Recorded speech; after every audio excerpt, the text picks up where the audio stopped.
నమో గురుభ్యః. మనము మన పోతన భాగవతం చదువుకుంటూ ఉన్నాము. అయితే ఈ స్కందము గంగన్న గారు రాసి ఇచ్చారు మనకు. ఏం జరిగిందంటే, మన నాభి ఆయన భార్య మేరుదేవితో సహా కలిసి బిడ్డల కోసము తపించాడు. కొంతమంది ఋత్విక్కులను వాళ్ళను అందరినీ పెట్టుకుని ద్రవ్యాలవన్నీ సమకూర్చుకుని వేదోక్తంగా ఆయన యజ్ఞం చేస్తూ ఉన్నాడు. అప్పుడు ఆ యజ్ఞ పురుషుడు వాళ్ళ మనసుల్లో సాక్షాత్కరించాడు. ఋత్విక్కులు చేయగలిగిన స్తుతి చేశారు. అయితే చేస్తూ ఉన్న స్థుతిలో కూడా వాళ్ళు మాకర్థమయ్యింది ఇంతే. మా పెద్దలు ఏమి నేర్పించారో దాన్ని మేము ఇక్కడ స్తోత్రంగా చెప్పగలము. అంతవరకే తప్ప మాకింకేమీ తెలియదు. నిన్ను మేము వర్ణించలేము. నీ గురించి మాకు పూర్తిగా తెలియదు అని వాళ్ళు పాపం ఉన్నది ఉన్నట్టు నిజమే చెప్పారు. మా పెద్దలు మాకు ఎంత వినిపించారో అంతవరకు మాత్రము మేము నీకు పూజలు చేయగలము. మా పెద్దలు మాకు నేర్పించినంత వరకు నేర్చుకున్నాము. అంతవరకు ఏ విధంగా చేయాలి అని క్రియలు చూపించారు. ఆ విధంగా పూజలు చేయగలము.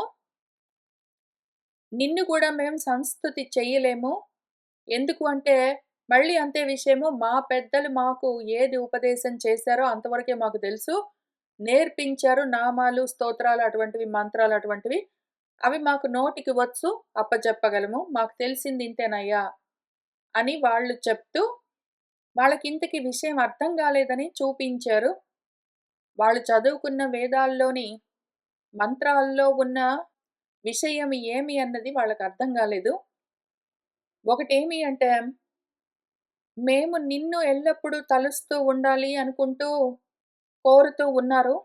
కాబట్టి వేరుగా చూస్తూ ఉన్నారు. భేదం చూస్తూ ఉన్నారు. రెండోది నీ వంటి పుత్రుడు కావాలని నాభి కోరుకుంటున్నాడు. కాబట్టి ఆయనకు అటువంటి వరము ఇవ్వవలసింది అని చెప్తూ ఉన్నారు. వేదం ఏం చెప్తున్నది? ప్రతి వాక్యంలో రెండోది లేదు అని చెప్తూ ఉన్నది. వేదవాక్యాలన్నీ ఏకమేవ అద్వితీయం అని చెప్తూ ఉంటే, అటువంటిది ఇంకోటి కావాలని కోరుతూ ఉన్నారు.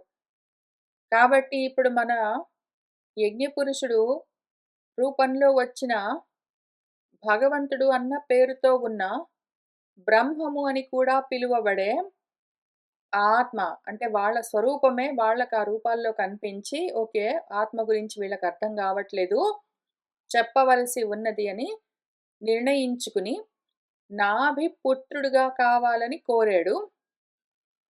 వీళ్లకు పుత్రము అంటే వాళ్లను తరింపచేసే జ్ఞానము, ఆత్మ జ్ఞానము లేకుండా ఉన్నది, అది లుప్తమై ఉన్నది. అందుకని వీళ్లకు కూడా పుత్రము కావాలి. అంటే పుంసాంత్రాయతే ఇతి అని పురుషులను తరింపచేసే ఆత్మ జ్ఞానము వీళ్లకు ఉపదేశం చేయాలి. మన నాభి ఇంకా ఆత్మ జిజ్ఞాసతో లేడు. ఆత్మజ్ఞానం కావాలన్న ఇచ్చ ఇంకా ఆయనలో కలగలేదు. పుత్రుడు కావాలి, ఇంకేంటో కావాలి అని ధర్మ జిజ్ఞాసతో ఉన్నాడు. కాబట్టి పోనీ ఆ విధమైన ఆయన నమ్మే పుత్రుడు కూడా ఆయనకు కలగవలసి ఉన్నది. ఈ 2 రకాల పుత్రములు ఇహపరాలను సాధించడం కోసము అని వైదికంగా ఏవో కర్మలు చేయడం వల్ల కలిగే పుత్రులు కావాలి అని నాభి కోరుతూ ఉన్నాడు. అసలు ఆత్మోద్ధరణకు కావలసిన ఆత్మ జ్ఞానము, పుత్రము కావాలి అని మన ఋత్వికులకు తెలియని కూడా తెలియట్లేదు. కాబట్టి వీళ్ళిద్దరికీ ఈ 2 రకాల పుత్రంగా అవతరించాలని నిర్ణయించుకున్నారు. దిగంబరులు, తపస్సులు, జ్ఞానులు, ఊర్ధ్వరేతస్కులు, నైష్టికులు వీళ్లకు యోగ ధర్మాన్ని, ఆత్మయోగ ధర్మాన్ని, జ్ఞానము, యోగం అంటే జ్ఞానాన్ని, స్వధర్మాన్ని ఉపదేశం చెయ్యాలి అని ఆయన నిర్ణయించుకుని నాభికి కొడుగ్గా జన్మించాడు. వీళ్ళందరికీ ఉపదేశం చెయ్యాలని ఆయన ఎందుకు నిర్ణయించుకున్నారు అన్న విషయము మనకు మళ్ళీ మన భగవద్గీతలో ఉన్నది. దాన్ని చూస్తూ వెళ్దాము. మన భగవద్గీతలో 4 అధ్యాయంలో ఈ అధ్యాయానికి ముందు కొంత భాష్యం రాస్తూ మన శంకర్ల వారు ఏదైతే ఈ యోగం ఉన్నదో, ఈ 2 అధ్యాయాల్లో అంటే రెండో అధ్యాయం, మూడో అధ్యాయం ఈ 2 అధ్యాయాల్లో చెప్పబడ్డది జ్ఞాన నిష్ఠా లక్షణమైన సన్యాసము. అది కర్మయోగోపాయము. కర్మయోగం అన్న ఉపాయంతో జ్ఞాన నిష్టను సాధించి, దాంతో పరమార్థాన్ని పొందడానికి ఆ సన్యాస యోగము, జ్ఞాన యోగము అంటే కర్మ సన్యాసం కంప్లీట్‌గా కర్మల్ని వదిలిపెట్టడం ఏదున్నదో, దాన్ని చెప్తూ ఇంక అయిపోయింది చెప్పడం అనుకున్నారాయన. భగవంతుడు ఇంత స్పష్టంగా 2 అధ్యాయాల్లో చెప్పాను నేను. ఇంక అనుమానాలేమీ ఉండవు వీళ్ళకు.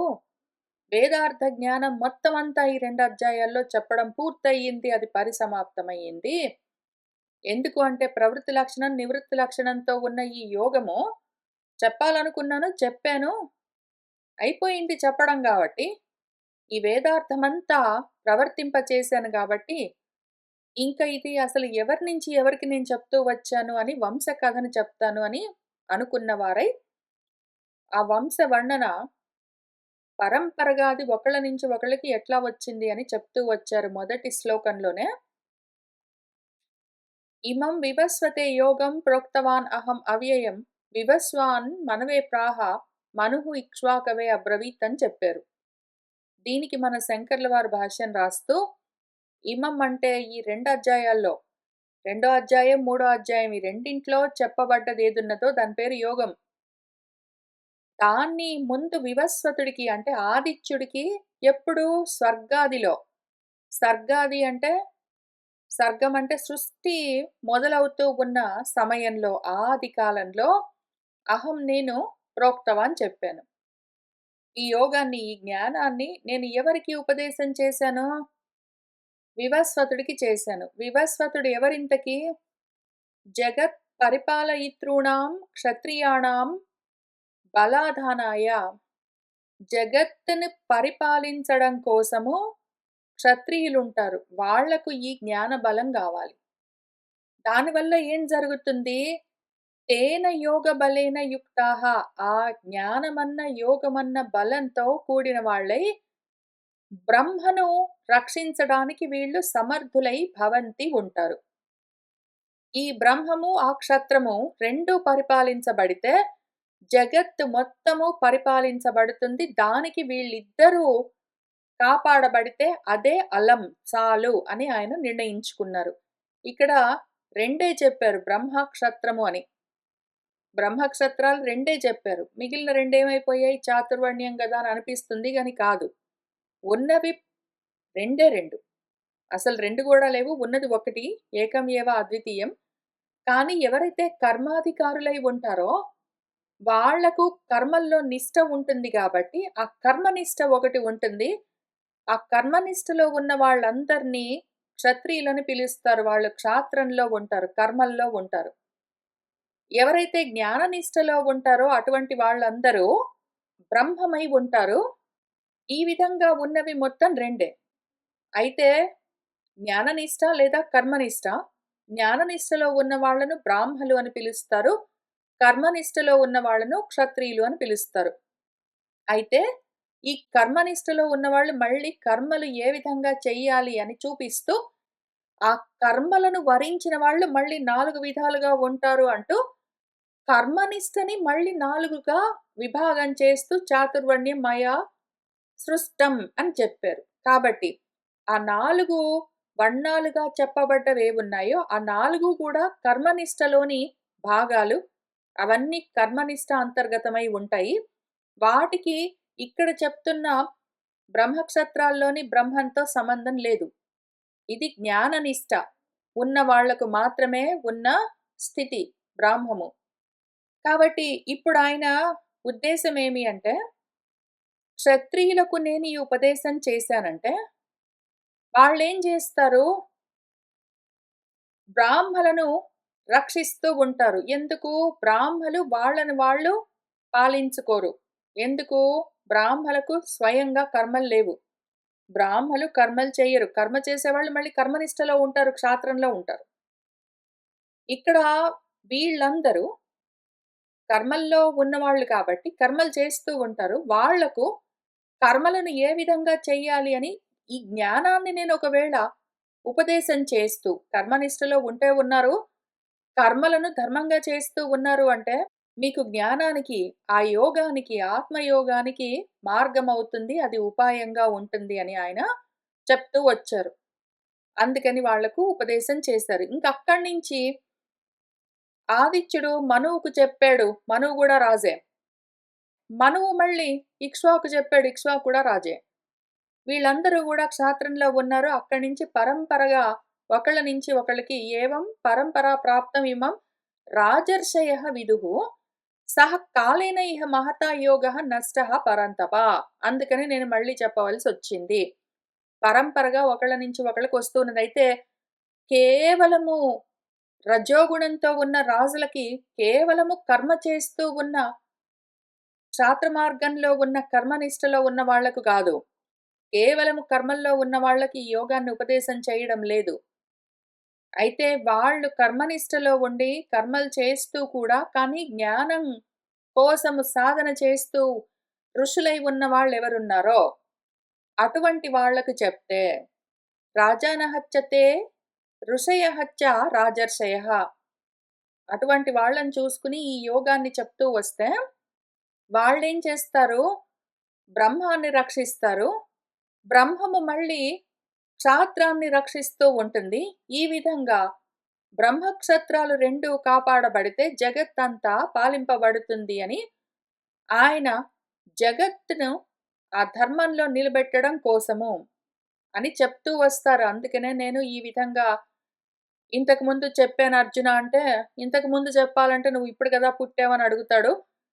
లేదు ఎప్పుడూ ఉంటాను నేను అని చెప్తూ వస్తూ ఉన్నారు. అవన్నీ చెప్తూ ఎప్పుడైతే ధర్మానికి హాని కలుగుతుందో అప్పుడు నేను ఈ విధంగా సృష్టిస్తాను. నన్ను నేను సృష్టిస్తాను.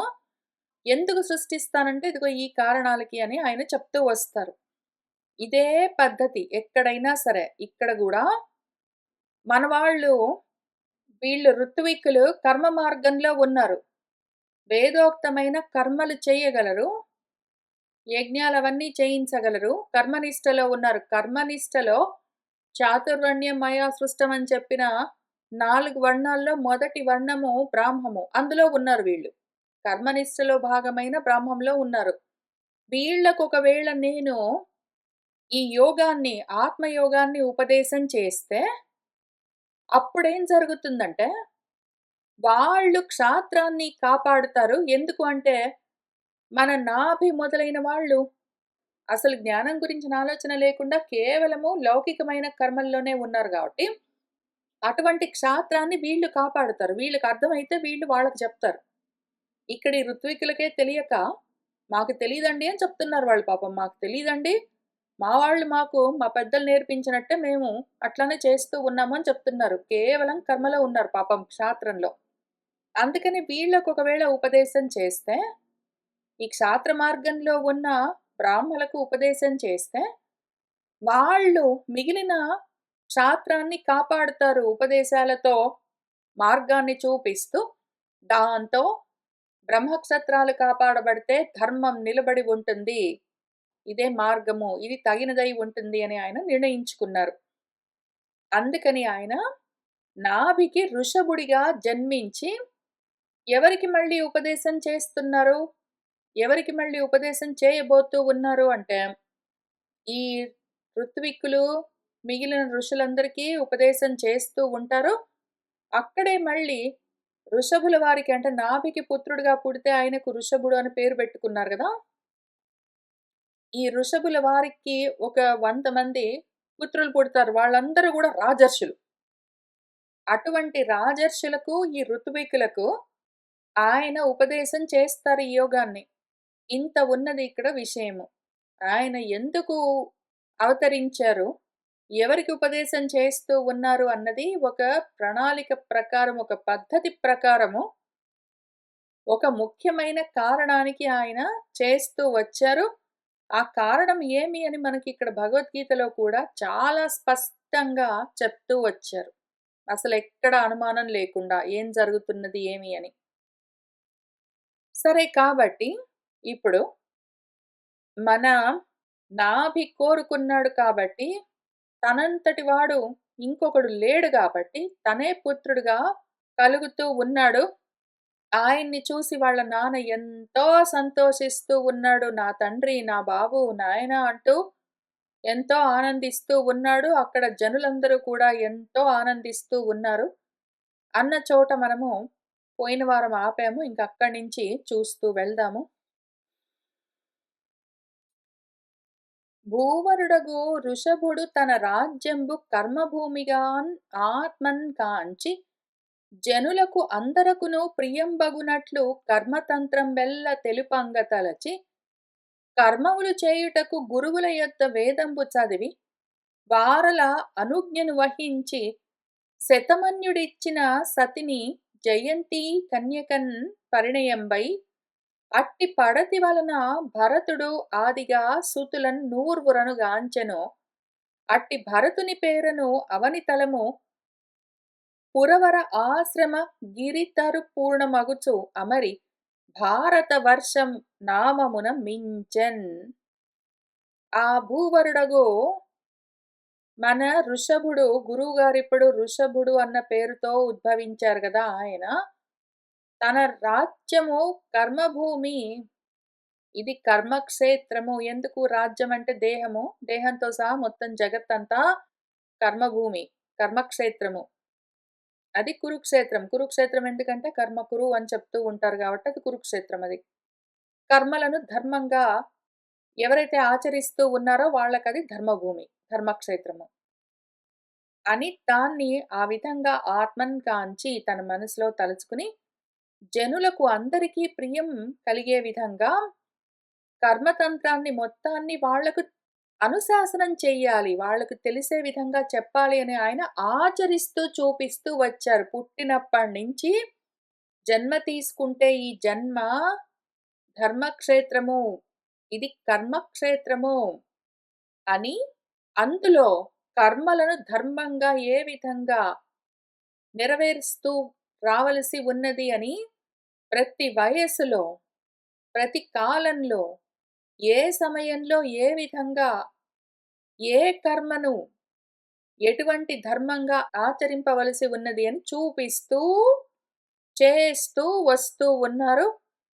అందుకు ముందు మొత్తం నాకన్నీ తెలుసు, పుట్టుకతోటే నాకు మొత్తం తెలుసు అని చెప్పడం కుదరదు.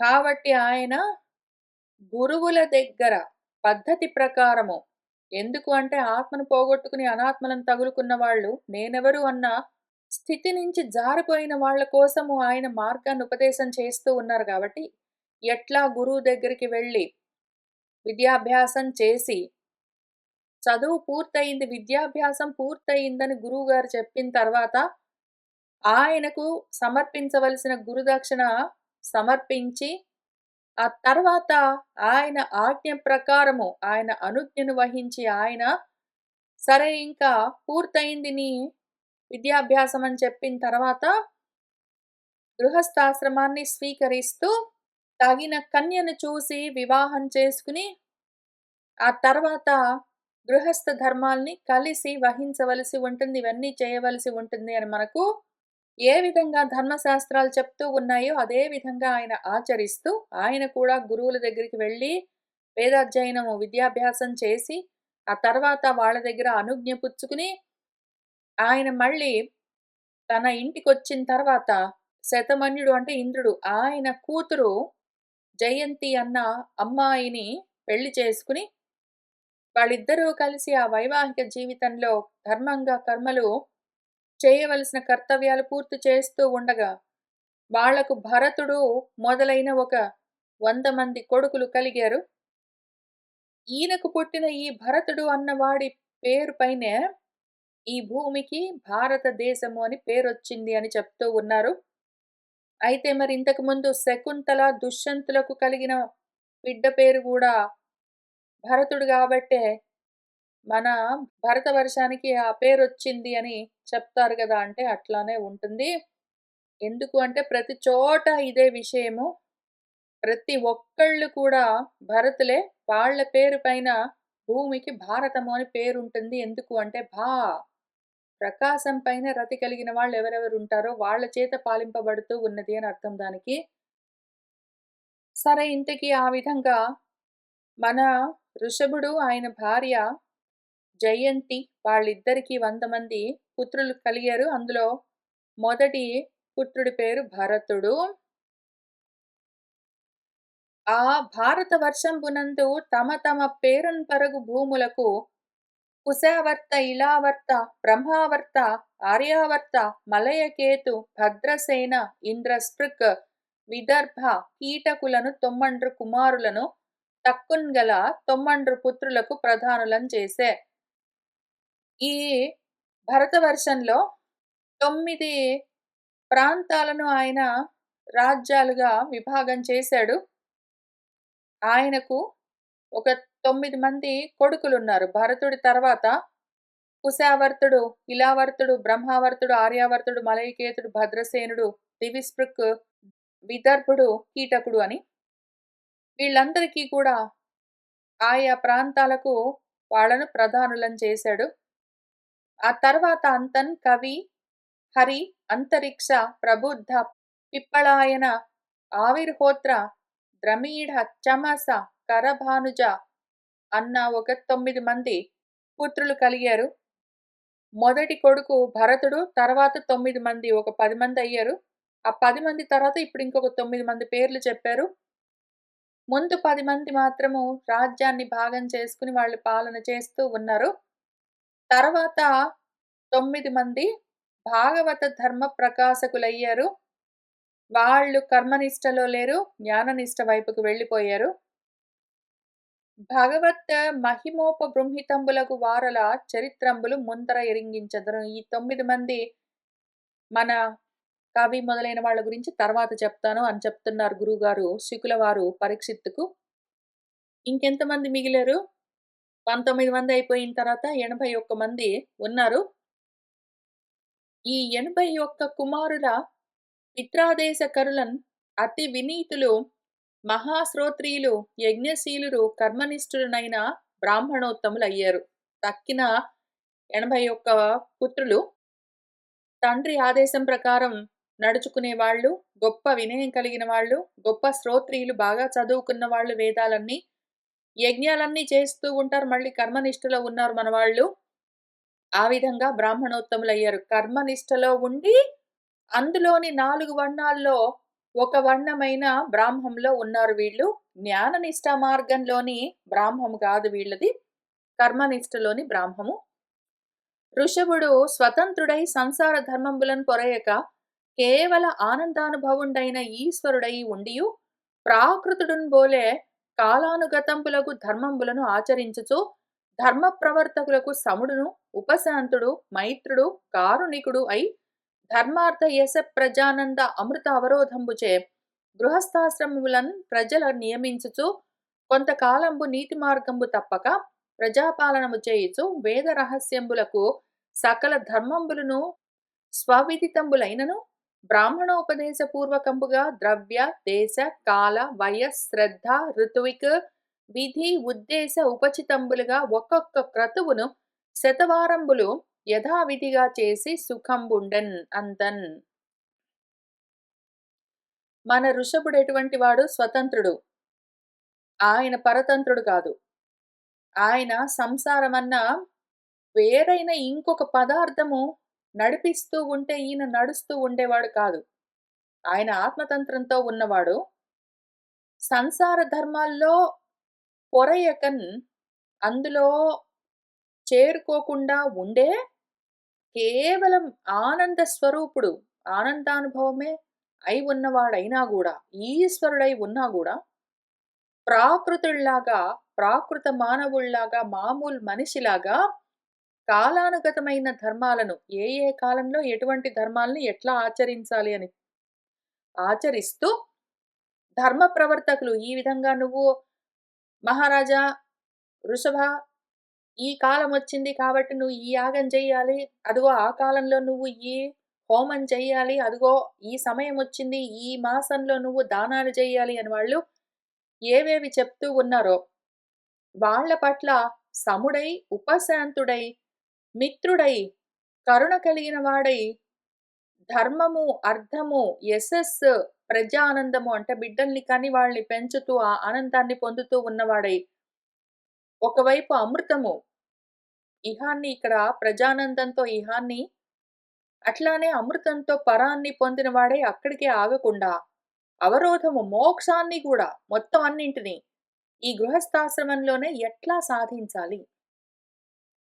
ధర్మము, అర్థము, కామం అంటే ఈ యశస్సు దగ్గర నుంచి ప్రజానందం వరకు, అమృతం వరకు అన్ని కామాలు. గొప్ప పేరుండాలి నాకు, అందరూ నన్ను పొగుడుతూ ఉండాలి, నాకు గొప్ప బిడ్డలు కలగాలి, నాకు గొప్ప లోకాలు కలగాలి అన్న కోరికలన్నీ కామాలు. ఆ తర్వాత అవరోధం అంటే మోక్షం. కాబట్టి ధర్మము, అర్థము, కామము, మోక్షము ఈ నాలుగింటిని కూడా చతుర్విధ పురుషార్థాల్ని గృహస్థాశ్రమంలోనే ఉంటూ, ఏ విధంగా ప్రజలు సాధించుకోవచ్చు అని చూపిస్తూ, వాళ్ళని ఆ విధంగా నియమిస్తూ శాసకుడై, అనుశాసనం చేస్తూ వస్తూ ఉన్నారు. కొంతకాలం ఈ విధంగా ఆ నీతి మార్గంలో దాన్ని తప్పకుండా ప్రజలను పాలన చేస్తూ, వేద రహస్యాలైన సకల ధర్మాలను ఆయనకు మొత్తం ధర్మాలు తెలిసే ఉన్నా కూడా స్వవిదితాలే అవన్నీ. ఆయనకు తెలియని ధర్మం లేదు. అయినా కూడా అయినను బ్రాహ్మణోపదేశపూర్వకంగా ఎందుకు? క్షాత్ర మార్గంలో ఉన్నవాళ్ళు, బ్రహ్మ మార్గంలో ఉన్న వాళ్ళ దగ్గర నుంచి విషయాలను ధర్మంగా తెలుసుకుని ఆ విధంగా ఆచరించాలి అని ఒక విధానం రాసిపెట్టుంది గదా! ఎందుకు అంటే క్షత్రియులు, బ్రాహ్మలు అనుంటారు. క్షాత్రము, బ్రాహ్మము అని. క్షాత్రము బ్రాహ్మాన్ని, బ్రాహ్మము క్షాత్రాన్ని పరస్పరము ఒకదాన్ని ఒకటి బలపరుస్తూ, ఒకదానికి ఒకటి రక్షణగా నిలుస్తూ, ఆ 2 కూడి ఉండాలి అని ఉన్నది గాబట్టి, ఆయన బ్రాహ్మలు ఏ విధంగా ఉపదేశం చేస్తూ ఉన్నారు, ఈ ధర్మ ప్రవర్తకులైన వాళ్ళు బ్రాహ్మలు, ఏ విధంగా ఉపదేశం చేస్తూ ఉన్నారో గురువులు, పురోహితులు, అమాత్యులు, ఆచార్యులు, ఆ విధంగా వాళ్ళెట్లా చెప్పారో అట్లా, వాళ్ళు చెప్పిన విధంగా ఏ ద్రవ్యాలను తీసుకొనొచ్చి, ఏ దేశంలో, ఏ కాలంలో, ఏ వయస్సులో ఏ ఏ యజ్ఞాలను, యాగాలను, పూజలను, హోమాలను, దానాలను మొదలైన వాటిని ఎటువంటి శ్రద్ధతో, ఎటువంటి ఋత్విక్కులను పెట్టుకుని, ఎటువంటి విధులతో, ఏ ఉద్దేశాలతో, ఏ దేవతలను ఉద్దేశించి ఏ విధంగా చెయ్యాలి అని, వాటన్నింటిని ఆ విధంగా ఒక్కొక్క క్రతువును మొత్తం అక్కడ వాళ్ళు చెప్పిన యాగాలన్నింటినీ కూడా శతవారంబులుగా అంటే 100 పర్యాయాలు ఒక 100 టైమ్స్ యథావిధిగా చేసి సుఖంగా ఉన్నాడు. ఇట్లా ఉండొచ్చు అని ఆయన చూపిస్తూ ఉన్నాడు. అంతన్ జనవర ఋషభుని రాజ్యంబున ఇక్కడ చెప్పిన విషయము కొంత వేరుగా ఉన్నది. ఇక్కడ ఈ పద్యంలో ఉన్నది కొంచెం వేరుగా ఉన్నది గాబట్టి నేను మూలంలో నుంచి చూపిస్తా. ఓ జనవరా, ఓ పరీక్షిత్ మహారాజా, వృషభుడు ఈ విధంగా రాజ్యం చేస్తూ ఉన్న సమయంలో ఏం జరిగిందంటే,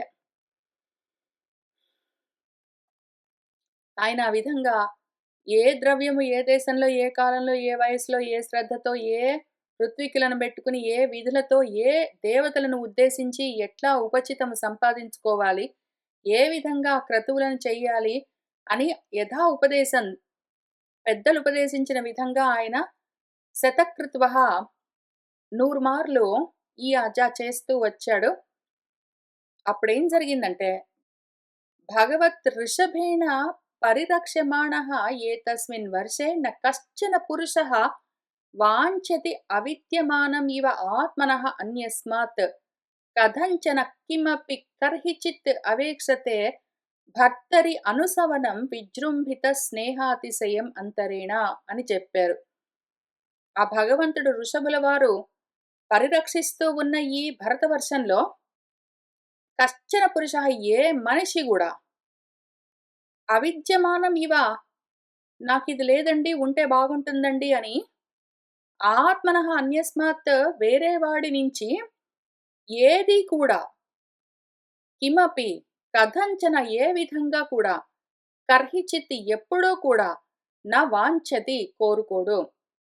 మన ఋషభుల వారు పాలిస్తున్న రాజ్యంలో ఆయన ఏ విధంగా జీవించాలి అని చూపిస్తూ, ఆ విధంగా ఆయన ఆచరించి నేర్పిస్తూ ఉంటే, ఆయన్ని అనుసరించి ఆయన ప్రజలందరూ ఆ విధానంలోనే జీవిస్తూ ఉన్నారు. వాళ్ళు కూడా అంతే ధర్మంగా, వాళ్లకు ఉన్న దాంతో సంతృప్తిగా ఉంటూ, నాకేదో తక్కువైంది ఇంకేదో కావాలి అని ఎప్పుడూ గూడా, ఏ విధంగా గూడా ఎవ్వరి నుంచి ఏది కోరకుండా ఉంటూ ఉన్నారో అని చెప్పారు.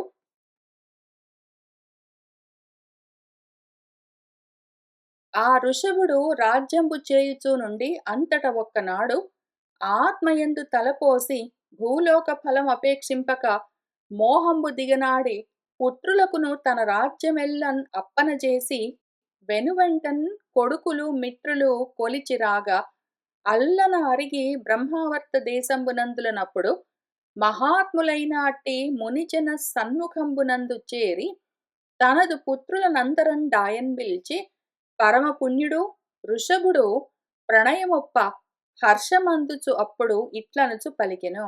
ఇంతకి ఆయన అవతారాన్ని తీసుకునేది ఎందుకు అంటే 2 విషయాలు చేయడానికి.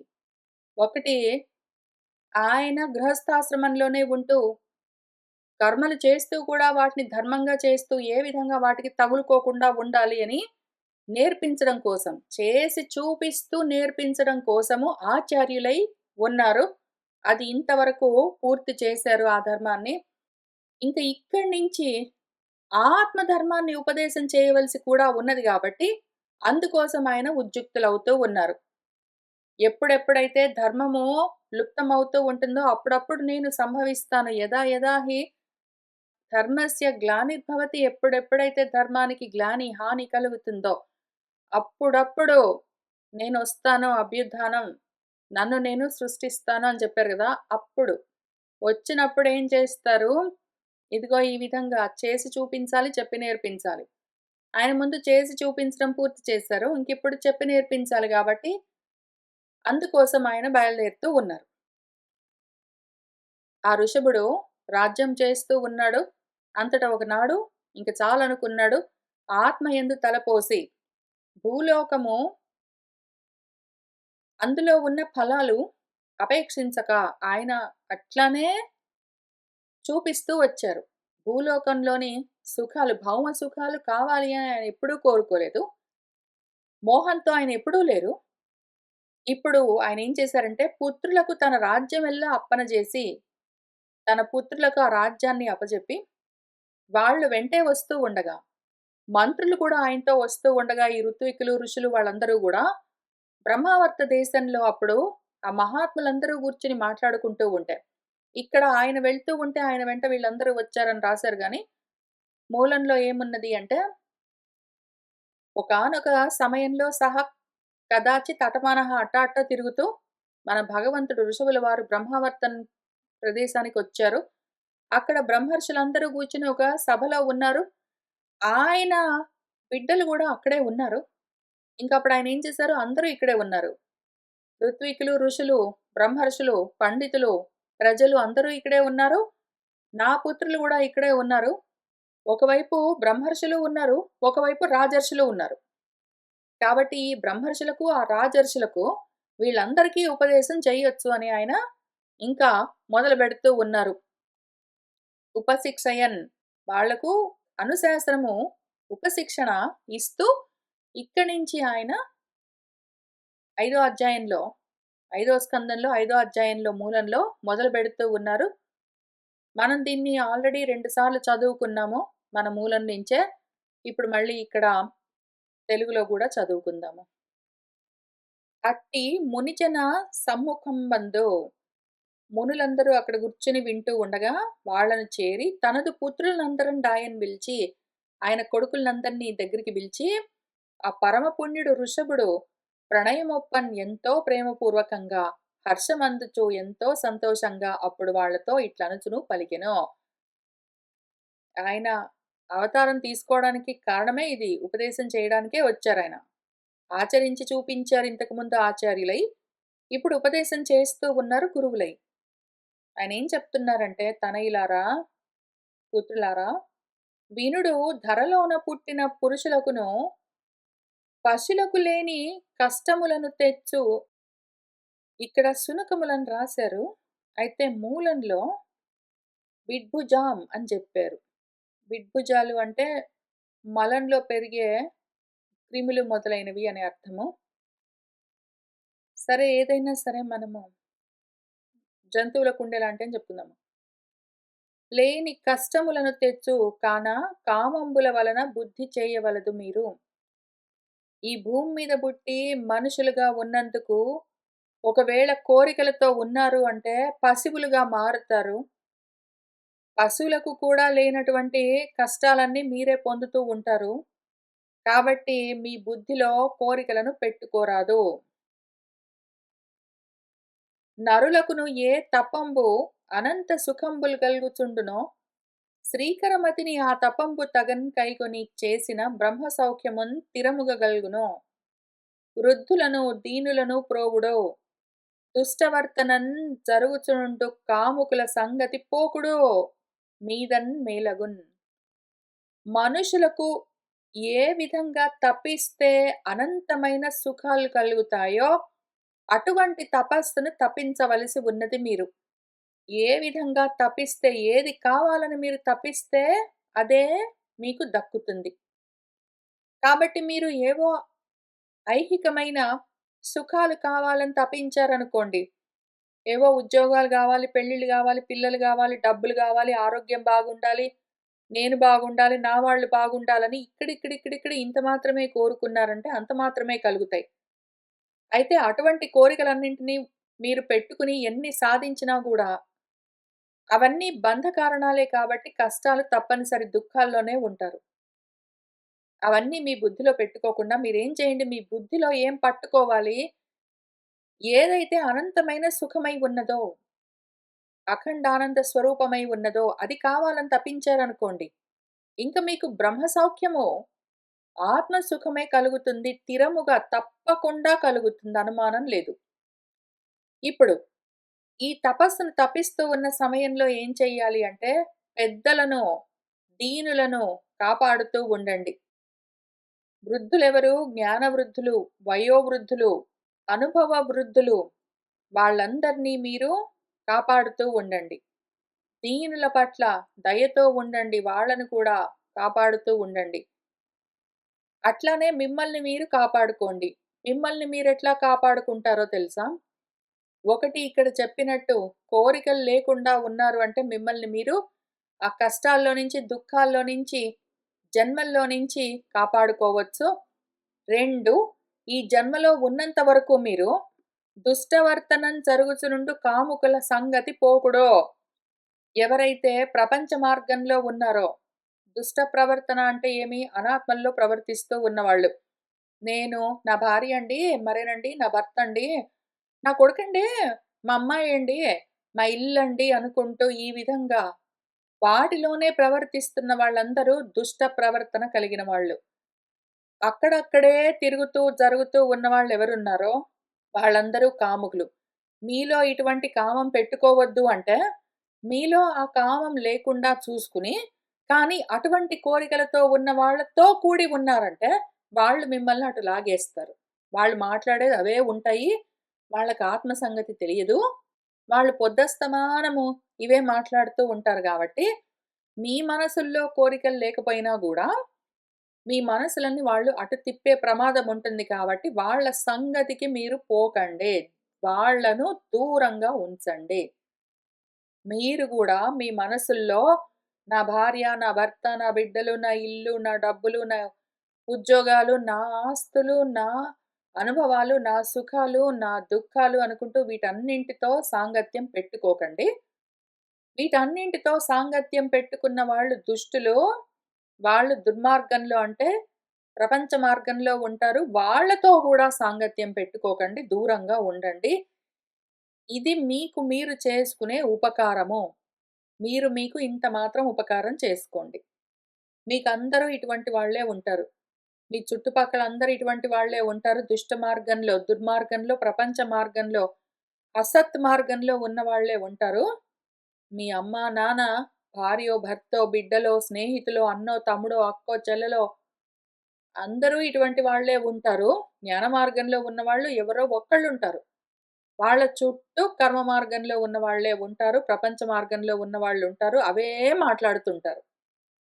వాళ్ళెంతసేపు అవే మాట్లాడతారు. వాళ్ళు కొంతసేపు కూడా ఆత్మ గురించిన ఆలోచన చెయ్యరు. ఫోన్‌లు చేస్తారు. అప్పుడు గూడా ఇవే మాట్లాడతారు. అయితే ఏం చేస్తున్నారండి? ఏం వండుకున్నారండి? ఏం తింటున్నారండి? మీ అమ్మాయి ఎక్కడుందండి? మీ అబ్బాయి ఎక్కడున్నాడండి? మా అబ్బాయి అండి, మా అమ్మాయి అండి అనుకుంటూ ఇవే ఉంటాయి తప్ప ఇంక వేరేవుండవు. ఇంటికొస్తారు మళ్ళీ ఇంతే. మా అబ్బాయి మొన్నండి, మా వారండి, నా భార్య అండి అని ఇవే మాట్లాడతారు. వాళ్ళింటికి పిలుస్తారు. మళ్ళీ ఇవే మాట్లాడుతుంటారు. ఇంక ఇందులో నుంచి వాళ్ళెట్లైనా బయటికి రారు. రావాలని వాళ్ళకి తెలీదు. కావాలని గూడా ఉండదు. కానీ మనల్ని అందులోనే ఉంచుతూ ఉంటారు. కాబట్టి మనం గూడా చెడిపోతాము. మనం గూడా దుర్మార్గంలోనే ఉంటాము. మనం గూడా ప్రపంచ మార్గంలోకి జారిపోతాం. కాబట్టి వాళ్ళ సంగతికి వెళ్ళకండి. వాళ్ళు ఎంతటి వాళ్ళైనా సరే. వాళ్ళొకవేళ అన్నలు, అక్కలు అటువంటి వాళ్ళు ఎంత దగ్గర వాళ్ళైనా సరే దూరంగానే ఉంచండి. ఇంక మరీ ఇంట్లోనే ఉండేవాళ్ళు భార్య గాని, భర్త గాని అమ్మో, నాన్నో, కొడుకో, కూతురో వాళ్ళు కూడా ఇట్లనే ఉన్నారు. అవే మాట్లాడతారంటే, ఎంత స్వల్పంగా మాట్లాడాలో అంతవరకే వాటిని మాట్లాడి, మిగిలిన సమయంలో మాత్రం మీరు ఆత్మాలోచన చేస్తూ ఉండండి. వాళ్ళతో మాట్లాడుతూ ఉన్న సమయంలో గూడా అవకాశం ఉన్నంత డిటాచ్డ్‌గానే వాటితో తగులుకోకుండానే వాళ్ళు చెప్తూ ఉన్నవి వింటూ ఉండండి. ఇంత మాత్రమైనా మీకు మీరు ఉపకారం చేసుకోకపోతే, మీకు మీరు ఎంతో అపకారం చేసుకుంటారు. ఎంతో అనర్థం పాలవుతారు. ఒకవేళ ఇంత మాత్రం మీరు మీకు చేసుకున్నారంటే, మీదన్నింకా తర్వాత మీకు ఎంతో మేలు జరుగుతుంది. బ్రహ్మ సౌఖ్యము, ఆత్మానందం మీరే అయి ఉన్నారని తెలుస్తుంది. మరియును అంగనాసక్తులగు కాముకుల సంగంబు నిరయ రూపంబైన సంసారంబగును. భార్య కావాలని భర్తకు, భర్త కావాలని భార్యకు ఈ విధంగా కోరికలు ఉన్నాయి అంటే, అటువంటి కోరికలతో ఉన్న వాళ్ళతో ఒకవేళ మీరు కూడి ఉన్నారంటే, అదే నిరయ రూపమైన సంసారము. ఎవరైతే మా భార్య అండి ఇవాళేంటంటే అండి అనుకుంటాం. మా వారండి అనుకుంటూ, ఇదే చెప్తూ ఉన్న వాళ్ళ మాటలు మీరు వింటూ ఉన్నారంటే, వాళ్ళవే కామాలతో ఉంటారు. అవే కోరికలతో ఉన్న ఆ కాముకులతో మీరు సంఘాన్ని పెట్టుకున్నారంటే అదే మీకు నరకము. మళ్ళీ కొత్తగా మీరు నరకాన్ని నిజంగా గూడా జ్ఞానం కోసం తపిస్తూ ఉన్నవాళ్ళు ఎక్కడ పడితే అక్కడ అటువంటి వాళ్ళే కనిపించరు. చుట్టుపక్కల అందరూ కూడా ఇటువంటి వాళ్ళే ఉంటారు. భార్యల గురించి, భర్తల గురించి, బిడ్డల గురించి మాట్లాడే వాళ్ళుంటారు. వాళ్ళెంతసేపు అదే మాట్లాడుతుంటారు. అది వినాలంటే నిజంగా నరకప్రాయంగా ఉంటుంది. ఒక్కొక్కసారి చాలా మటుకు నేను ఎంతో వరకు తప్పించుకుంటూనే ఉంటాను. దొరకను. ఎప్పుడైనా తప్పనిసరి దొరికిపోయానంటే వాళ్ళవే మాట్లాడుతారు. "మీ అమ్మాయి ఏం చేస్తుంది? మా పెద్ద కొడుకు లేతే నా కూతురు" అనుకుంటూ ఇవే చెప్తారు. "పెళ్లి చేసుకుంటుంది. అదో వాడు ఎవరో ఒక అమ్మాయిని చూడ్డానికి వెళ్ళాడు. ఏంటో నా కొడుకు ఇంకా ఏ సంబంధాలు కుదరట్లేదు." ఇంక ఇవే చెప్తారు. నిజంగా నరకంలాగా ఉంటుంది వినాలంటే. నిజంగా నరకంలాగా ఉంటుంది. తప్పించుకోలేం ఒక్కొక్కసారి.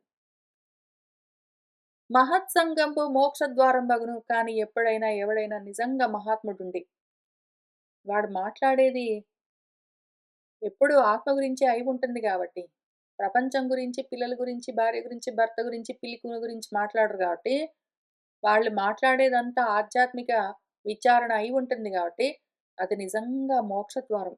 ఎంత ఆనందం అనిపిస్తుందో. కానీ అటువంటి వాళ్ళు సులువుగా దొరకరు. ఎక్కడ పడితే అక్కడ దొరకరు. అందుకని మనం ఏం చేసాం ఇక్కడ కూర్చున్న వాళ్ళము, ఈ చిన్న ప్రాంతాన్ని ఒక బుజ్జి నైమిసారణ్యాన్ని ఏర్పాటు చేసుకున్నాము. అందుకని ఇక్కడే కూర్చుంటాము.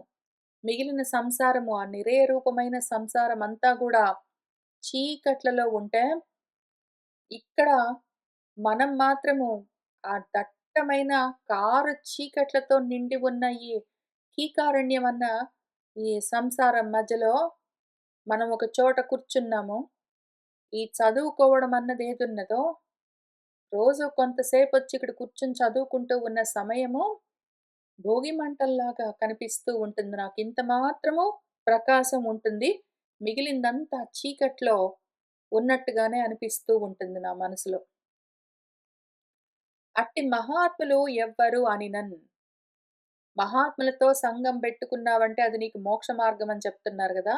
అటువంటి మహాత్ములు ఎట్లా ఉంటారు? వాళ్ళని గుర్తించడం ఎట్లా అంటే, శత్రుమిత్ర వివేకంబు లేక. వీళ్ళు శత్రువులు అనరు, వాళ్ళు మిత్రులు అనరు. వాళ్ళు సమస్థితిలో ఉంటారు. శాంతంగా ఉంటారు. క్రోధం లేకుండా ఉంటారు. సకల భూత దయాపరులై ఉంటారు వాళ్ళు. అందరి పట్ల దయతో ఉంటారు. ఈ దయను పాటించడము ఎంత కష్టమంటే, దయను పాటించడము చాలా కష్టము. నేను కొద్ది సంవత్సరాలుగా దయను ఏదో విధంగా ఆచరించాలి అని ఆలోచన చేస్తూ కొంత కొంతగా ప్రయత్నం చేస్తూ వస్తూ ఉన్నాను. ఇంతకుముందు కొన్ని నా కోసం నేను మన భగవంతుడు ఇదిగో ఇవన్నీ సాధించవలసి ఉంటుంది. ఇవి దైవీ లక్షణాలు అని ఏవి చెప్తూ వచ్చారో, దైవీ సంపద అని చెప్పారో, వాటిలో అప్పుడొకటి, అప్పుడొకటి తీసుకొని కొన్ని సంవత్సరాలు దాన్ని సాధన చేస్తూ, అది చాలా భాగం నేను సాధించాను, స్టెబిలైజ్ అయ్యాను అన్నాక ఇంకొకటి తీసుకొని దాన్ని సాధిస్తూ ఉంటాను. కొద్ది కాలంగా నేను ఈ దయను పాటించాలి అని మొదలుపెట్టాను. కొన్ని నెలల కింద ఆ దయను ఏ విధంగా నేను ఆచరించొచ్చు అని స్టెప్స్ తయారు చేసుకున్నాను. ఇదిగో ఈ కొత్త సంవత్సరం మొదలైంది గదా! ఇంకిప్పటి నుంచి రిజల్యూషన్ లాగా ఈ సంవత్సరం అంతా ఈ దయను పాటిస్తాను అని నిర్ణయించుకున్నాను. కానీ వారం 10 రోజులు గూడా గాలేదు. ఇప్పటికే తెలుస్తూనే ఉన్నది ఎంత కష్టంగా ఉన్నదో. వచ్చే వారం చెప్తాను. ఈ దయ గురించి నేను దాన్ని ఎట్లా ఆచరించాలని ప్రయత్నం చేస్తున్నానో ఏమి అని. అందులో ఉన్న సాధక బాధకాలు.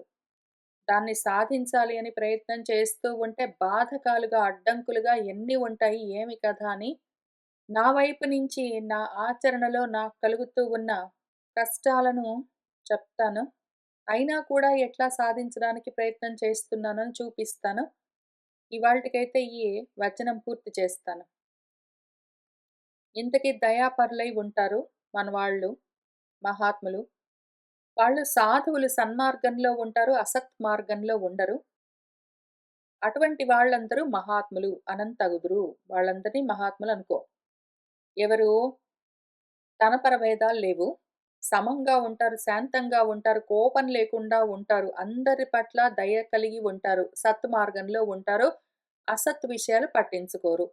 ఈ లక్షణాలతో ఉన్న వాళ్ళను మహాత్ములు అని నువ్వు గుర్తించు. అట్టి మహాత్ములు నాయందలి స్నేహంబే ప్రయోజనంగా కలిగి ఉండుటం చేసి విషయ వార్తా ప్రవృత్తులకు కుజనులందు తమ గేహ గృహ మిత్ర దార ఆత్మజాదులందు ప్రీతి లేక ఉండుదురు. మహాత్ములలో ఉన్న ఇంకొక లక్షణం ఏమి అంటే వాళ్లకు ఆత్మతోటే పనంతా. మొత్తం వాళ్ళ స్నేహమంతా వాళ్ళు తగులుకొని ఉండడం అంతా ఆత్మతోటే ఉంటుంది.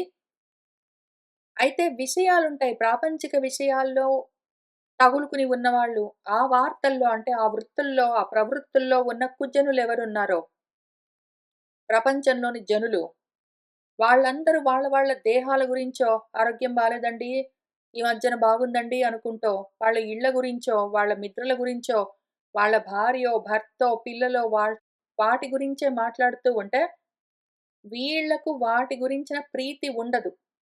ఆ విధంగా ఉన్నవాళ్ళెవరున్నారో చూసుకో వాళ్ళందరూ మహాత్ములు. విషయాసక్తుడైన వాడు వ్యర్థ కర్మంబులను చేయును.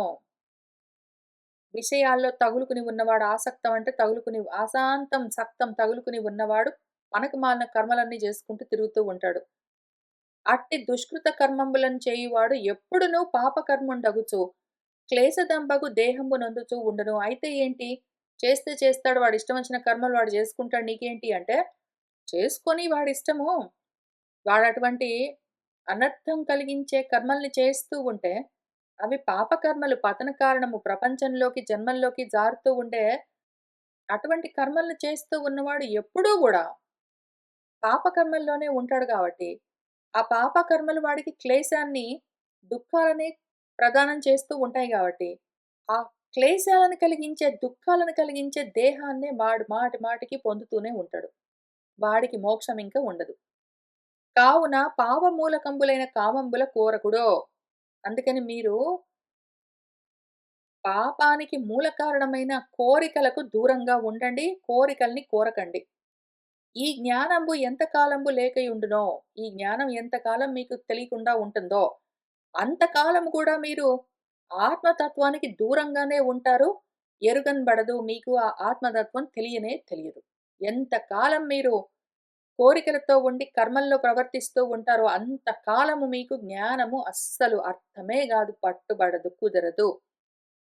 ఆ తత్వంబు ఎరుంగకుండుటం చేసి, ఆత్మతత్వం తెలియకపోతే నష్టమేంటండి అంటే, ఆత్మతత్వం తెలియట్లేదంటే, దానివల్ల ఎరుగకుండుటం జేసి, ఆ దేహంలో ఉన్నవాడికి దుఃఖంబు అధికంబై ఉండిన వాడికి దుఃఖాలే ఉంటాయి తప్ప, ఆ ఉన్న దుఃఖాలు పెరుగుతూనే ఉంటాయి తప్ప, వాటిలో నుంచి మోక్షం మాత్రం ఉండదు. లింగదేహంబు ఎంత తడవు ఉండునో, అంత తడవును మనంబు కర్మవశంబై జ్ఞానవంతంబుగాక అవిద్యన్ పాయకుండును. ఆ లింగదేహము అంటే మనస్సు అన్నదేదున్నదో అది ఎంతవరకు ఉంటూనే ఉంటుందో, అంతవరకు ఆ మనస్సు కర్మవశమయ్యే ఉంటుంది. కర్మవశమై ఉన్న మనసులో జ్ఞానం కలగదు. అది జ్ఞానవంతమై ఉండదు గాబట్టి, అవిద్య మాత్రం తొలగదు. ఇంకెప్పటికి ఇంతే. శరీరంబు కర్మమూలంబగుటం వలన కర్మంబులు చేయజనదు. ఇప్పుడు పాపమూలము కామము, కర్మ మూలము దేహము.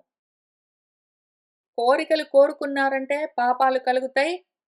ఆ పాపాలు ఎంతవరకు ఉంటాయో అంతవరకు కర్మలుంటాయి. కర్మలున్నంత వరకు దేహాలుంటాయి. దేహాలున్నంత వరకు జన్మలుంటూనే ఉంటాయి. జన్మల్లో నుంచి సంసారంలో నుంచి తప్పించుకోలేవు. కాబట్టి నువ్వేం చెయ్యంటే కర్మమూలమైన ఈ దేహాన్ని, ఈ శరీరం ఎందుకొస్తుంది, దేహం ఎందుకొస్తుంది అంటే కర్మల వల్ల అని తెలుసుకొని, కర్మలు చెయ్యక ఇంక కూర్చో. కర్మనిష్ట నుంచి జ్ఞాననిష్టలోకి వెళ్ళిపో. కర్మల్ని వదిలిపెట్టి జ్ఞానాన్ని పట్టుకో. ఇంకిక్కడి నుంచి కొంచెం జ్ఞానం గురించి చెప్తాను విను. వాసుదేవుండగు నాయందు ప్రీతి ఎంత తడవు లేక ఉండువో, అంత తడవును దేహధర్మంబులు బాధించును. వాసుదేవం ఆత్మతత్వం, చిత్తం అయి ఏదున్నదో, దాన్ని తెలుసుకోక, దాని గురించిన రతి లేక ఎంతవరకుంటావో నువ్వు, అంతవరకు ఈ దేహ ధర్మాలు నిన్ను బాధ పెడుతూనే ఉంటాయి. విద్వాంసుడైనను దేహేంద్రియాదుల యందు ప్రీతి చేసిన మిథునీభావ సుఖప్రదానంబగు గృహస్థాశ్రమంబునంగీకరించి స్వరూప స్మృతి శూన్యుడై మూఢుండగుచు అందు సంసార తాపంబులు పొందుతూ ఉంటాడు. ఎంత గొప్ప పండితుడైనా సరే, దేహేంద్రియాల్లో మమత్వం పెట్టుకున్నాడు అంటే మాత్రం, ప్రీతి కలిగింది అంటే వాడి దేహాల్లో, వాడి ఇంద్రియాల్లో, దేహం వల్ల కలిగిన వేరే జీవాల్లో, దేహంతో సంబంధం ఉన్న వేరే ప్రాణులతో వాడికి ప్రీతి ఉన్నది అంటే, అదిగో మిథుని భావంతో ఉంటాడు. వాడి దేహం మీద వాడికి ప్రీతి ఉన్నది అంటే, ఇంకా నా భార్య అంటాడు, నా భర్త అంటాడు, నా పిల్లలు అంటాడు. అదిగో ఆ మిథుని భావ సుఖప్రధానమైన గృహస్థాశ్రమము. గృహస్థాశ్రమంలో ఎందుకుంటారు ఎవరైనా? ఆ మిథునం కావాలి. భార్యాభర్తలుగా ఉండి, కామోపభోగాలను అనుభవిస్తూ, బిడ్డల్ని కంటూ, పెంచుతూ ఉండాలన్న కోరిక ఉండబట్టే, ఆ సుఖం కావాలి అని కోరుకుంటారు గాబట్టే గృహస్థాశ్రమంలోకి వెళ్తారు. ఆ విధంగా గృహస్థాశ్రమాన్ని అంగీకరించి వాళ్ళు ఉంటే నష్టమేమి? ఏవో మైథున్య సుఖాలు భార్యాభర్తలు కూడి ఉండి ఏవో కామ సుఖాలు అనుభవిస్తే నష్టమేమి అంటే ఉండొచ్చు గానీ, స్వరూప స్మృతి శూన్యుడైపోతాడు వాడు. ఆత్మ జ్ఞానం పూర్తిగా నశించిపోతుంది వాడికి. వాడు నా భార్యో, నా భర్తో అనుకుంటూ వాటి మీద ప్రేమలు పెంచుకుని, వాటితో తగులుకుని ఉండి, వాటితో భోగాలు అనుభవిస్తూ ఉన్నాడు అంటే, వాడికి వాడు దూరమవుతాడు. స్వరూప జ్ఞానం పూర్తిగా పోగొట్టుకుంటాడు. మూర్ఖుడవుతాడు వాడు. ఇంక సంసార తాపం వాడికి తొలగదు. దాన్ని వాడు పొందుతూనే ఉంటాడు. పురుషుడు స్త్రీతోడన్ గూడి ఏకీభావము నొందుట తనకు హృదయ గ్రంథియై ఉండును. స్త్రీ, పురుషులు కూడి ఉంటే దాన్నే హృదయ గ్రంథి అని పిలుస్తారు. ఈయన నా భార్య, ఆయన నా భర్త అని వాళ్ళు కోరుకుని, అదిగో మేము అనుకున్నారంటే మాత్రం దాని పేరే ముడి. హృదయ గ్రంథి దాని పేరు. అందు జనునకు గృహక్షేత్ర సుత ఆప్త విత్తములందు నేను, నాది అన్న మోహంబు కలుగుతూనే ఉంటుంది. ఇంక వాళ్ళ హృదయ గ్రంథి ముడి పడుతుంది. ఆ ముడి విప్పుకోలేక అందులోనే ఉన్న వాళ్లకు, ఆ జనులకు ఇదిగో ఇది నా ఇల్లు, ఇది నా భూమి, ఇది నా బిడ్డలు, ఇది నా ఆప్తులు, ఇది నా విత్తము, నా డబ్బులు అనుకుంటూ ఇది నేను, ఇది నాది, ఇది నేను, ఇది నాది అనుకుంటూ ఆ మోహం వాళ్ళకెప్పుడూ ఉంటుంది. అది కలుగుతూనే ఉంటుంది, తొలగిపోదు. అట్టి స్త్రీ పురుష మిథునీభావముచే సంతానంబు కలుగుతూ ఉంటుంది. ఆడ మగ కలిస్తే ఏమవుతుంది? బిడ్డలు పుట్టుకుంటూ వస్తారు. చదువు కాగానే ఏం చేస్తారు? పెళ్లి చేసుకుంటారు. పెళ్ళవుతే ఏమవుతుంది? పిల్లలు పుడతారు. ఇంక తర్వాత ఏమైతుంది? ఏమీ లేదు. ఇంక కూర్చుంటారు. ఇంక పిల్లల్ని పెంచుకుంటూ కోరికలతో ఆత్మ గురించి వదిలిపెట్టి వాళ్ళు అనాత్మల్లో తగులుకుని సంసార దుఃఖాల్ని భరిస్తూ అట్లానే ఉంటారు. పెళ్లి చేసుకుంటే ఏమవుతుంది? స్త్రీ పురుషులు మిథునీభావంతో ఉంటే ఏమో పిల్లలు పుడతారు. ఇంక అంతే కదా! ఆ సంతాన కారణమున పోనీ అక్కడికే ఆగుతుందా? భార్య, భర్త, పిల్లలు ఉన్నారంటే ఇల్లు కావాలి. ఇల్లు ఒకటుంటే సరిపోయిందా? అక్కడ మాకు ప్లాట్స్ ఉన్నాయండి. ఇక్కడ మాకు కొంచెం ల్యాండ్ ఉందండి అనుకుంటూ ఏంటో సాధిస్తారు. ఏవో డబ్బులు సంపాదించుకుంటారు. ఏంటో చేస్తుంటే సంపాదించుకొని కూర్చుంటారు. ఇంతే గదా! ఇంక అందులోనే మోహంబు అధికమవుతూ ఉంటుంది వాళ్ళకి. అవటం చేసి దానివల్ల మోక్ష మార్గంబు దవ్వగు. మోక్షం పూర్తిగా దూరం, దూరం, దూరమైపోతూ ఉంటుంది. ఇట్లు సంసారంబునందుండియో మనంబున ఎప్పుడు ముక్తి చింతన చేయునో అప్పుడు సంసారంబును పాయును. అయితే అయిందేదో ఒకటి. ఇంతకాలం సంసారంలో ఉంటే ఉన్నారు. ఎప్పుడైతే మనసులో మోక్షం గురించిన ఆలోచన మొదలైందో అప్పుడింకా సంసారం నెమ్మది నెమ్మదిగా మొదలవుతూ ఉంటుంది. మోక్షోపాయంబులేంటంటే, ఈ మోక్షాన్ని సంసారంలో నుంచి బయటపడ్డాన్ని సాధించడానికి ఉపాయాలు కొన్నున్నాయి. అవేంటంటే, పరమగురుడనైన నాయందుల భక్తి చేయుటయు, విగత తృష్ణయు, ద్వంద్వ తితిక్షయు, సర్వలోకంబులందుల జంతు వ్యసనావగతియు, ఈశ్వర విషయక జ్ఞానాపేక్షయు, తపంబు, విగత ఇచ్ఛ, మత్కృత కర్మములు, మత్కథలు వినుటయు, నన్నే దైవంబుగా ఎరుగుటయు, అస్మద్గుణ కీర్తనంబులు, నిర్వైరత్వ సామ్య ఉపశమంబులు, దేహగేహంబులందు ఆత్మబుద్ధి జిహాసయు, అధ్యాత్మ యోగము, ఏకాంత సేవ, ప్రాణేంద్రియ ఆత్మల గెలుచుటయో, సత్శ్రద్ధయో, బ్రహ్మచర్యమో, అప్రమత్తుడై ఉండుటయో, వాక్ నియమంబును, సర్వంబు నన్నిగా తలంచుటయు, జ్ఞానము, విజ్ఞాన విజృంభితంబైన యోగంబును, ధృతి ఉద్యమంబును, సాత్వికంబును ఆదిగా గల తెరంగుల చేత లింగదేహంబు జయించి దేహ కుశలుండగుచు ఉండవలెను. కొన్ని సాధించవలసి ఉన్నది. ఏవి అంటే ఈ మోక్షోపాయాలు. పరమగురుడనైన నాయందుల భక్తి ఆత్మతో తగులుకుని ఉండడం ఒకటి. విగత తృష్ణ ఆత్మతోటే తగులుకుని ఉండాలి అంటే అనాత్మల పైన తృష్ణ ఉండరాదు. విగతము వదిలిపెట్టి ఉండాలి. ద్వంద్వాలను తితిక్ష చెయ్యాలి. శీతోష్ణాలను, సుఖదుఖాలను మొదలైన అన్ని రకాల ద్వంద్వాలను తట్టుకోవాలి. సమం చేసుకోవాలి. వాటిని సహించాలి. సర్వలోకంబులందుల జంతు వ్యసనావగతియు. నాకెందుకండి ఇన్ని కష్టాలు అనుకోకుండా చుట్టూ చూడు జంతువులుగా బ్రతుకుతున్న ప్రతి వాడికి కష్టాలు, వ్యసనాలు ఉంటూనే ఉంటాయి. కొత్త విషయం గాదు. నువ్వు అందుకనే గదా అందులో నుంచి బయటపడడానికి ప్రయత్నం చేస్తున్నావు. కాబట్టి దాని మీద ఫోకస్ చెయ్యి. ఈశ్వర విషయక జ్ఞానాపేక్ష. ఈశ్వరుడు వీటన్నింటికి నియామకుడు. ఈశావాస్యమిదం సర్వం యత్కించ జగత్యామున్నదో అది ఏంటి అని దాని గురించి తెలుసుకోవాలన్న జ్ఞానం గురించిన ఆపేక్ష, జిజ్ఞాస ఉండాలి.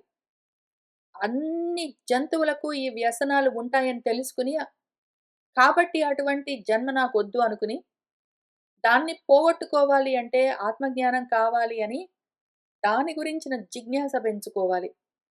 అందుకోసం తపస్సు చేయాలి. ఇచ్ఛలు, సంకల్పాలన్నీ విగతం వదిలిపెట్టాలి. ఆత్మ గురించిన విషయాలు తెలుసుకుంటూ ఉండాలి. స్వకర్మలంటే ఏమి? స్వధర్మాలంటే ఏమి? ఆత్మ గురించిన కథలేమి అని వాటి గురించే తెలుసుకుంటూ వింటూ ఉండాలి. ఆత్మనే దైవంగా నాకిదే కావాలి అని కోరుతూ ఉండాలి. దాని గురించిన మాటలే మాట్లాడుతూ ఉండాలి. దేనితో వైరం పెట్టుకోరాదు. సామ్యంగానే ఉండాలి. ఉపశమనము మనసేంద్రియాలన్నీ ఉపశమించి ఉండాలి. నా దేహమండి నాకు ఆరోగ్యం అండి, నాకు ముక్కు గారుతుందండి అనుకోకుండా, దేహము నా ఇంట్లోనండి అనుకోకుండా, నేను, నా ఇల్లు, నా భార్య, నా భర్త, నా పిల్లలు అనుకుంటూ అవి నేనే అన్నంత తాదాత్మ్య స్థితి లేకుండా ఉండాలి. దేహాదుల పట్ల ఆత్మబుద్ధి ఉండరాదు. దేహాత్మాభిమానాలు ఉండరాదు. వాటిని జిహాస వదిలిపెట్టాలి. అధ్యాత్మయోగము, ఆత్మయోగం కావాలి. అనాత్మల్ని జిహాస వదిలిపెట్టి ఆత్మను తగులుకుని ఉండాలి యోగంగా. ఏకాంత సేవ చెయ్యాలి. ఎప్పుడూ ఏకాంతంగా ఉండాలి. ఎందుకు అంటే ఏకం ఏవ అద్వితీయం అర్థం గావాలి అంటే ఏకాంతంగా ఉండాలి. ఆ విధంగా ఆత్మను, ఏకాంతమై ఉన్న ఆత్మను అదే పనిగా గ్రహిస్తూ ఉండాలి. ప్రాణేంద్రియ ఆత్మలను, మనోప్రాణేంద్రియాలను మూడింటిని జయించి ఉండాలి. సత్ పైన శ్రద్ధ కావాలి. బ్రహ్మచర్యం పాటించాలి. ఎల్లప్పుడూ అప్రమత్తుడై ఉండాలి. ఆదమరిచి ఉండరాదు. వాక్కులను నియమిస్తూ ఉండాలి. మౌనాన్ని పాటిస్తూ ఉండాలి. సర్వము వాసుదేవమయమని తలుస్తూ ఉండాలి. సర్వము నేనే అని తెలుసుకుంటూ ఉండాలి. జ్ఞానంతో, విజ్ఞానంతో విజృంభిస్తూ ఉండాలి. లోపలంతా జ్ఞాన విజ్ఞానాలు పెరుగుతూ ఉండాలి. వృద్ధి చెందుతూ ఉండాలి. అటువంటి యోగము కలుగుతూ ఉండాలి. ధృతి కావాలి. ఉద్యమించాలి. ఉత్సాహంతో ప్రయత్నం చేస్తూ ఉండాలి. సాత్వికంగా ఉండాలి. సత్వగుణంలో ఉండాలి. రజో తమో గుణాలు వదిలిపెట్టి ఉండాలి. ఆదిగా కలిగిన ఇవి కొన్నే. ఇక్కడి నుంచి మోక్షోపాయాలని ఇంతవరకు చెప్తే ఇంక అయిపోయిందేమో అనుకుంటే కాదు. కొన్నే ఇవి. ఈ విధంగా ఎన్నో ఉంటాయి. ఎన్నో తెరంగుల, ఎన్నో విధాలుగా ఆ లింగ దేహాన్ని జయించాలి. ఇంతకీ మనసుని జయించాలి. అందుకనే మనము మనసుని జయించే పద్ధతి మార్గమేమి? దాన్ని వాసుదేవమని తెలుసుకునేందుకు మార్గమేమి? ఇది వాసుదేవమని తెలుసుకో అని చెప్పారు గదా ఇక్కడ. వాసుదేవమని తెలుసుకోమంటే తెలుసుకుంటాను గానీ తెలుసుకునేందుకు మార్గమేమి అని. అందుకోసమే మనమిప్పుడు అమృత బిందు ఉపనిషత్తు చదువుకుంటూ వస్తూ ఉన్నాము. వాసుదేవుడని తెలుసుకోవాలి. ఆ లింగ దేహాన్ని మనం ఎట్లో ఒకట్లా భంగం జేయాలి. ఎట్లా? ఈ లింగ దేహాన్ని, మనసుని గెలవడం ఎట్లా? మనసు చాలా ప్రమాదం గదా! కృష్ణా! అబ్బో! అది మహా చంచలము. దాన్నెట్లా పట్టుకోగలము? కావాలంటే గాలినైనా సరే పిడికిట్లో బంధించొచ్చు గానీ, మనసునెట్లా నిలబెట్టగలము అని అర్జునుడు అడిగితే, అవును నిజమే. అసంశయం మహాబాహో నిజమే చాలా కష్టం. కానీ ప్రయత్నం చెయ్యి, ఉపాయాలు బెట్టుకో అని జెప్పారు మన భగవద్గీతలో గూడా. అట్లానే కొన్ని ఉపాయాలు ఇక్కడ కూడా జెప్తారు. గురువులు అన్ని చోట్ల చెప్తారు. ఏవో ఒక ఉపాయాలు మనం గూడా బెట్టుకొని, ఏదో ఒక ఉపాయంతో ఆ మనసుని సాధించాలి మనము. ఆ రకంగా దేహి కుశలతతో ఉంటే, అప్పుడు వాడు బ్రాహ్మీభూత స్థితిని తెలుసుకోవాలి. కాబట్టి ఆ విధంగా ఉండవలెను అని చెప్తూ ఉన్నారు. మనము దీన్ని ఇవాళ ఇక్కడికి ఆపుదాము. వచ్చే వారం ఇక్కడి నుంచి కలిసి కూర్చొని చదువుకుంటూ ముందుకు వెళ్దాము. శుభం భవతు.